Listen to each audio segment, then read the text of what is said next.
Mwanangu, wanadamu wana maneno ya kujeruhi moyo. Sauti ya upole kila wakati. Hivyo tunaponya na kuimarisha mahusiano yetu.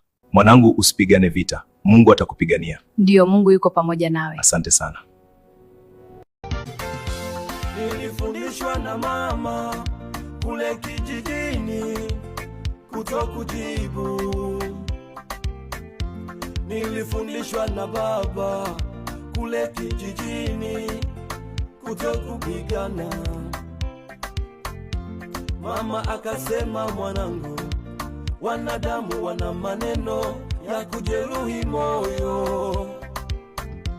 Baba akasema, mwanangu, usipigane vita, Mungu atakupigania.